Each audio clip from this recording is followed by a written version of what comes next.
Hi there, I'm Crispus Kemaru, an addictions counselor, recovering alcoholic. I'm 8 years sober. I struggled with addiction for 17 years and I lost so much. So on this channel, we want to talk about addictions. What do you know about addictions? What do you know about substance addictions, behavior addictions? What have you had? Maybe you are affected by such addictions, or maybe someone in your life is affected by such addictions. This channel is about raising awareness. It's about helping us demystify addictions, because in our society, there are so many myths and misconceptions about addictions. So on this channel, we'll be featuring experts, we'll be featuring people in recovery, people in addiction. We want to understand what goes on, what is it that what is it that happens in the brain of this person in addiction. And with that, welcome to Christian Wellness. Thank you. And so we are back. Welcome to Chris Kim Wellness, where we believe we do recover. I'm Chris Kim, or Chris Kemaru, or Chris Kim Recovery, as many of you call me. An addictions counselor, a recovering alcoholic. Actually, I'm celebrating 8 years of sobriety. That was back in February, and I'm happy. After a struggle of 17 years with addiction, both sex and alcohol addiction, I'm in a good space. So much has happened since the last time we did a YouTube shoot. That was in 2022 or something. School, family, marriage, breakup, and marriage, and happiness, and so much. So we are back. This channel, like I said before, it's about raising awareness, and not only raising awareness, it's about giving hope. There's so much pain, so much hurt, people struggling with the addiction, families, they don't know what to do, spouses have given up on marriage because of alcoholism, kids are not even talking to their parents because of alcoholism, because of other forms of addiction. When you talk about addiction, it's not only alcohol. There's mogoka, there's weed, there's vaping, there's chavis, there's so much that is happening, and it's breaking our society, breaking the fabric of our society. And that's why we have this channel. That's why so many people are coming out and telling their stories. I'm one of those who are telling their stories. So welcome back, and for today, I want us to talk about addiction, because people talk about addiction, and there are so many controversies, misconceptions, myths about addiction. Everyone seems to have their own maybe definition. There are some who believe ni kurogwa. There are some who believe it's a moral failing. There are some who believe it's in the family. There's so much. And if we don't really understand addiction, there's no way we can help. If spouses, families, kids, parents don't understand addiction, there is no way they will be able to help their loved ones. And that's why we have this channel. We'll always have an opportunity for people to ask questions. We'll have, in the future, we'll even have guests. There's a setting for guests, people in recovery, specialists, counselors, to come and help us understand better what addiction is. So today it's all about demystifying addiction. What is addiction? What is not addiction? Because there are so many things we say are addiction, and actually they are not addictions. So the simplest definition maybe of addiction would be a chronic relapsing disease or brain disorder characterized by compulsive substance use or a certain behavior that leads to harm, or that leads to loss of control and dysfunction. So basically, this is something chronic. By chronic, we mean it's long term. It's something that has been affecting you, or that will even continue affecting you even when you're when you say you have recovered. For instance, I'm 8 years sober, but I'm not 8 years recovered. When I introduce myself, I don't say I'm recovered. It's a journey. I'm still in recovery. Why? Because I used for 17 years, and even these 8 years when I have been sober, there is still that risk. I'm not like somebody who has never used alcohol. There's always that risk. And that's something that most people who are in addiction, when they recover, they make that mistake and assume, now I'm good, so I can start using kidogo. And that's when they relapse again, and it ends up in frustrations. So it's a chronic or long-term brain disorder. It's characterized by relapses, lapses and relapses. That's another thing. So you will find people, even somebody is 3 months sober, and then they relapse, and then they get 5 months sober. You'll find, for instance, in my case, those 17 years that I was struggling with alcohol addiction, there were so many times that I would even quit. In 2004, for instance, I quit for 7 months. Nilikuwa nimeokoka. I was in campus, and I found myself in church, not in church, in an CU meeting. I got born again. I was very high. I can't remember. I couldn't even remember what was happening. And that's because I really wanted to get help for my addiction. Now, those 7 months, I always say, were the happiest moments of my life. And I never thought I would relapse. And I became born again, a serious one. And remember, I come from a family of Catholic heritage. And no one could believe that Chris ameokoka. And you'd find me in every introduction saying, Bwana asifiwe. And then everyone would be like, come on. Eventually, I relapsed. And I gave up about ever getting sober again. 2015, my wife left. I stayed sober for about 3 months. And 3-4 months. And there were beautiful moments. I even got to see my son, because my wife had left with my son, and then I relapsed.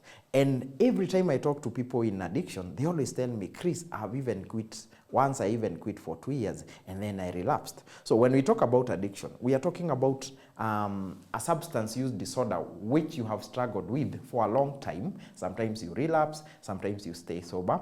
But we are saying it's possible for you to stay in recovery for the longest time. It's possible if you are very careful, and if you are dealing with the underlying issues, it's possible for you to stay sober forever.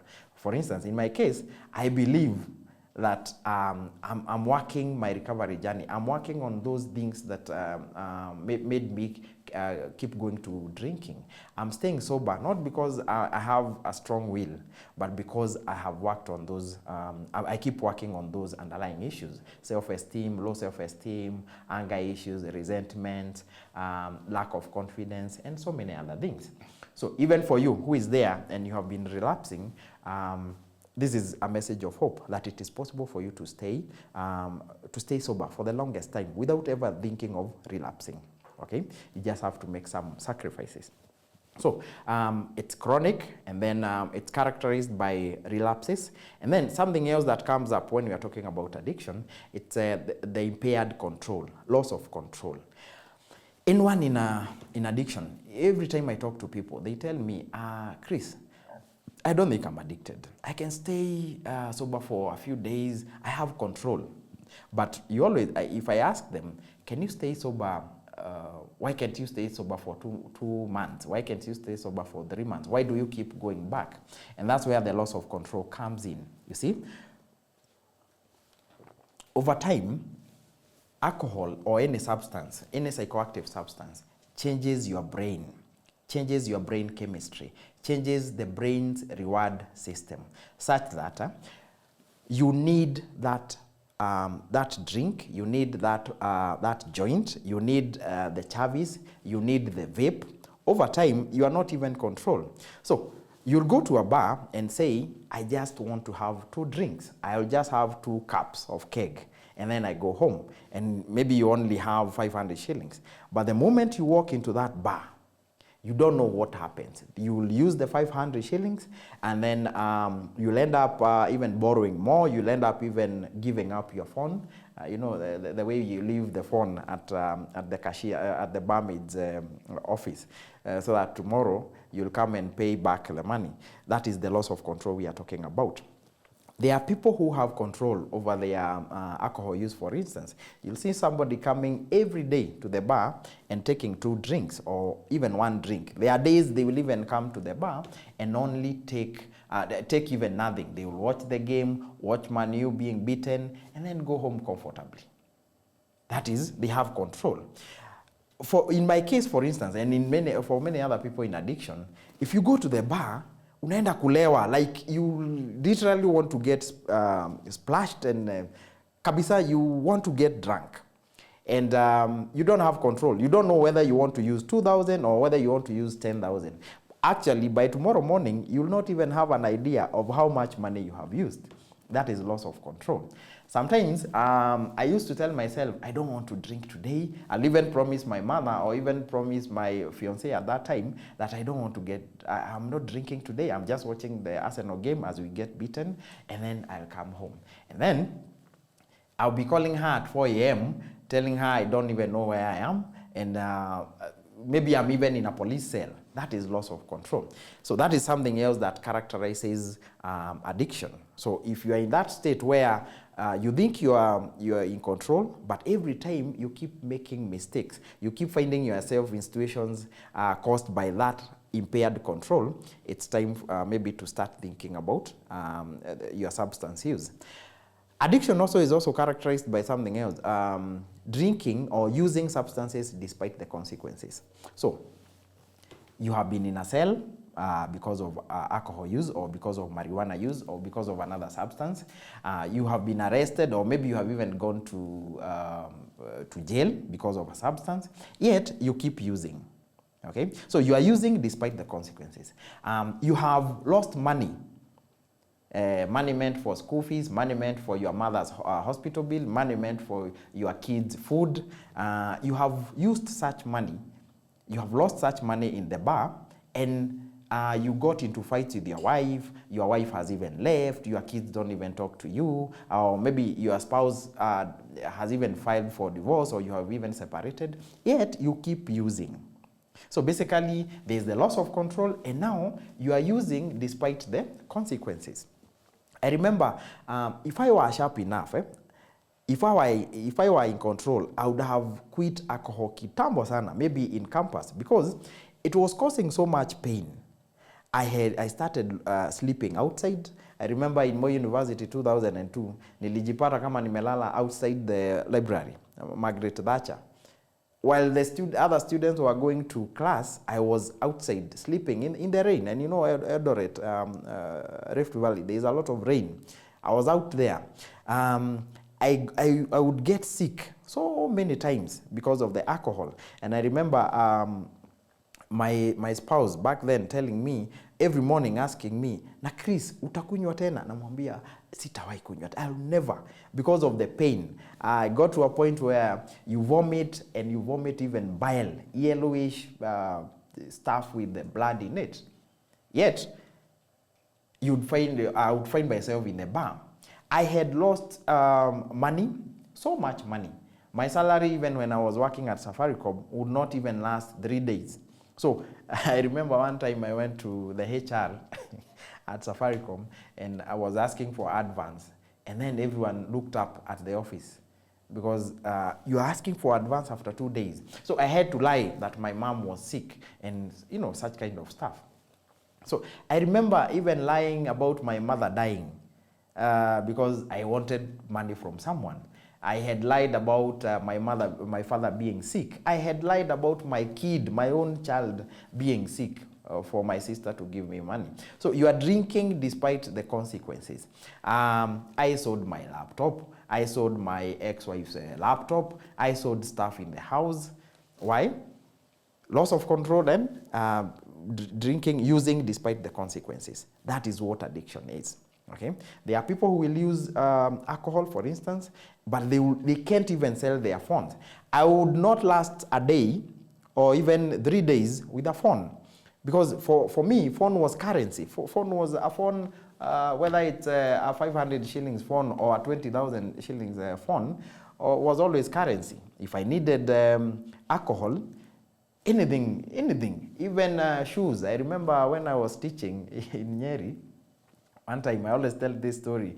It was in the evening, and I was not yet high. I had not gotten to the threshold, and I had these sharpshooters. You know, I was a teacher, and the shoe had cost around 1,800, and then I really needed a drink, and so I asked one guy, "Utanunua viatu?" And he told me, "Utachukua 280." He had 280 shillings. And he was a charcoal seller. I remember, I even see him when I go to Karatina. And I told him, you can't make it 300. And he told me, walikuwa naniita kamwalimu. Kamwalimu, utachukua 280 ukunywe. So he gave me 280 shillings and bought me one cup. So basically, he bought the shoes at 310 shillings, you see. And he gave me these sandals. We used to call them CDFs, you know, the old sandals. And that is what I wore to the house. And I remember that time I was married. And so for me to get home, I knew I had to come up with a story to explain where my shoes were. So I tore my shirt while walking to the house. It was at night. And so when I got to the house, I told my wife I had been mugged. I was not even high. I was not even drunk. Those gangsters just found me, and they beat me up, and they took my shoes, and they left the CDFs, the sandals. And she bought the story. So the consequences. You are using despite the consequences. So there's also the dysfunctionality. Dysfunctionality in your life. Your financial life is affected, your social life is affected, your sexual life, your academics, your job, every aspect of your life is affected. Again, that is another aspect of the addiction. Now, one thing that most people don't note, and of course, unless you go for an assessment, they are the brain changes. Brain changes are another aspect of or component of addiction that no one talks about. We talk about, oh, I saw you shouting, I saw you staggering, you are getting thin because of drinking, you're getting thin because of chewing mogoka, you're getting high because of the weed. But no one really focuses on the brain changes. You see, at the beginning, the highs, you feel good when you are drinking, when you are using the substances. But with time, the substance you are using changes, physiologically changes your brain structure to a point where you can only now get motivation from that substance. Okay, you used to be this guy who had dreams about a career, getting a master's, a doctorate. You really wanted to maybe go abroad, further your career, further your studies. You wanted a family, you know, we're at 25. Then you started drinking heavily at 25. By 28 years, you are not yet married. And at work, you had already maybe lost one job. Okay, now what is changing? Why are you not motivated even by the money, by the career progression? That's because your brain, there are specific parts of your brain that are being affected. The main one is what we call the reward circuitry. Okay, to a point where natural rewards, natural stimulators like money, family, kids, they are not giving you that dopamine surge. The only thing that now can give you that feel good, that good feeling is the alcohol or the substance that you are using. Okay, so basically the substance you are using has hijacked your reward circuitry, and that's the worst feeling. I always, when I'm explaining about this hijack, I always use this demonstration. If you go to any bar, it's around 10 right now. If you go to any bar in the morning from 7 or 6 or 8 a.m. and you find our jamaa wanatoa lock, and you ask any of them, or you ask them all, or you tell them, I have a job, and the job will be paid, you'll be paid 20,000 everyone tomorrow evening. So let's go for the job, and then you'll get 20,000 tomorrow evening. You'll be surprised that no one will get out of their seats at the bar. And it's not that they're even drinking. They are waiting for a benefactor to give them alcohol. Why? Because the money you are telling them it's a lot of money. For anyone, 20,000 in this Kenya, it's a lot of money. But the money is not giving them that dopamine surge. That anticipatory burst of dopamine you'd expect is not there. But if you are to tell them, I'll buy you maybe a jug of keg or whatever they are drinking, they get so excited. Now you can talk. Because even before the alcohol comes, they have already that anticipatory dopamine surge. Okay? They are getting their reward. So basically, dopamine for them, that high dopamine level can only be stimulated by the alcohol or the substance they are using. That's why you see a very maybe progressive guy who starts drinking, a lawyer, a police officer, a teacher. When they start drinking, they are smart, they are well dressed. Every other month, they are buying a suit. You know, they are buying food when they are going home after a drink. But with time, once they get into addiction, you will note those things, those small things that used to stimulate them, that used to motivate them, are no longer there. You will note this guy is recycling his dressing. This guy is not even buying food for his family. This guy is not even paying rent. This guy has dropped even out of the master's program or the doctorate that he wanted, and it's something he really wanted. This guy is no longer even going to work. Why? Because the reward circuitry has become hijacked by the substance. If you go to a Mugoka base, where they are chewing, or a Mera base, where they are chewing those leaves, and you tell them, hey guys, niko na hustle, tutalipwa 10K in the evening. No one will even, they will just look at you and wonder, what else do we need? We have the Mugoka, we are good. They have the Mugoka, they have the Chavis, they are high, they are okay. Okay, those are the brain changes we are talking about. And it's the worst effect of any substance use disorder.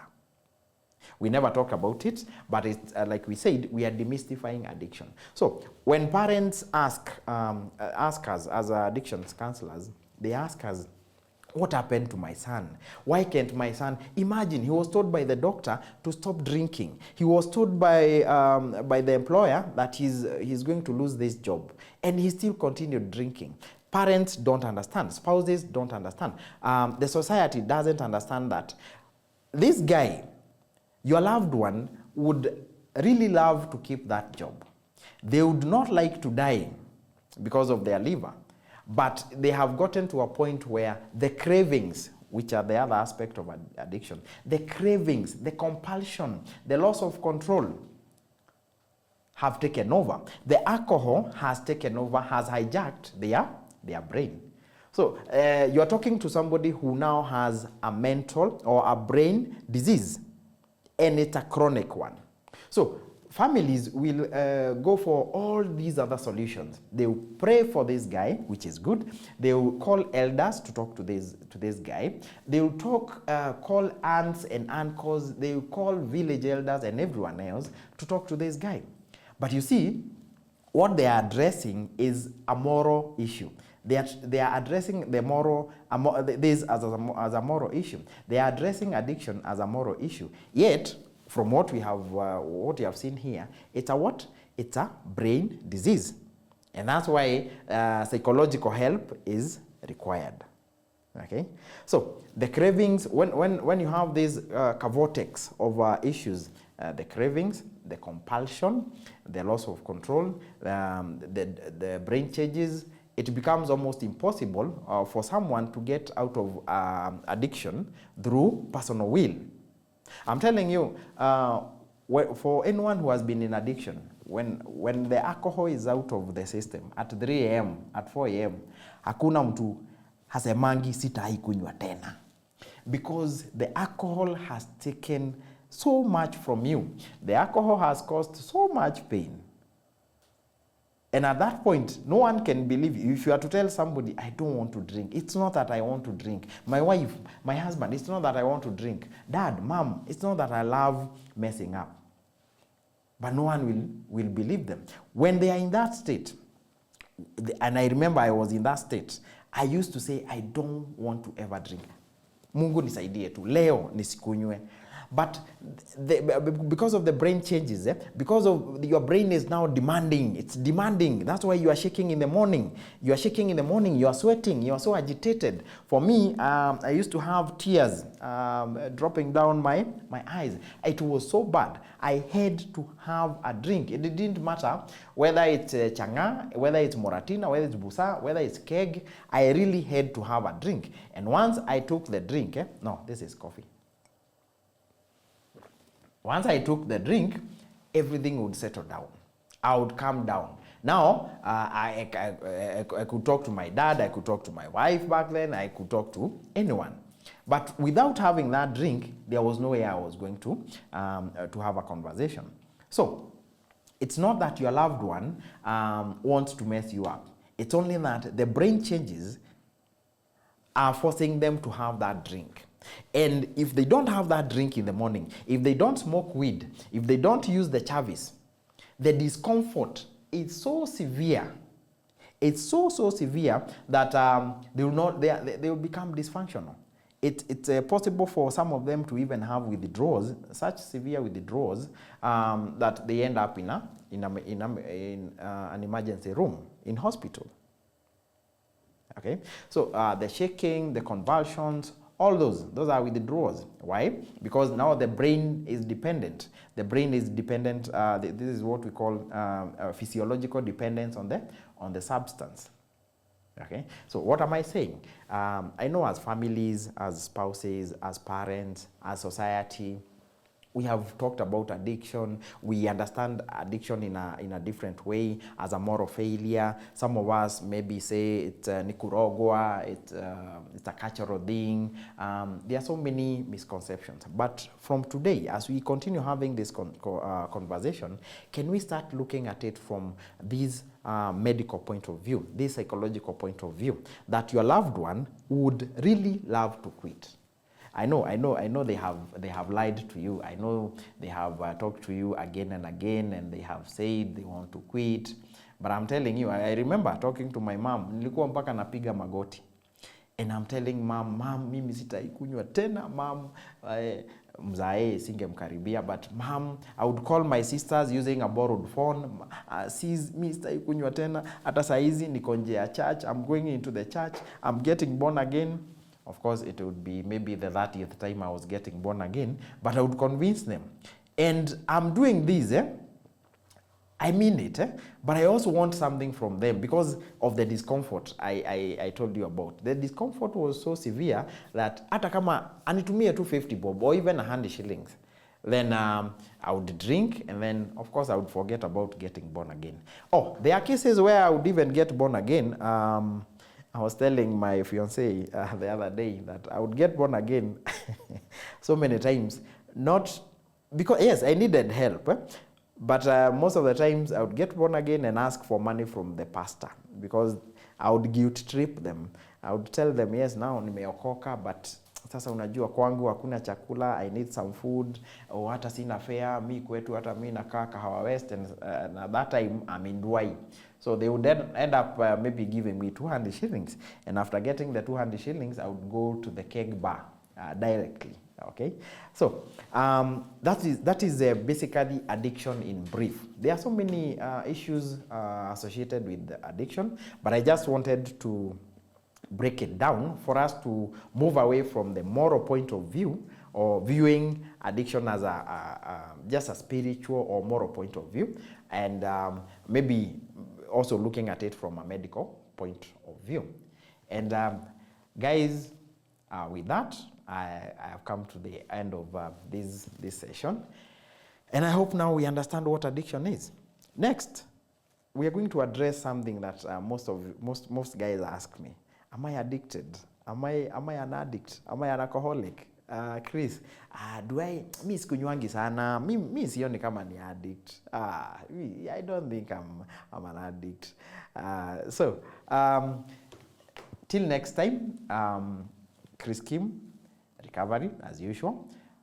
Please like, subscribe, comment, ask questions, share this content, because we need to reach out to as many people as possible. Cheers.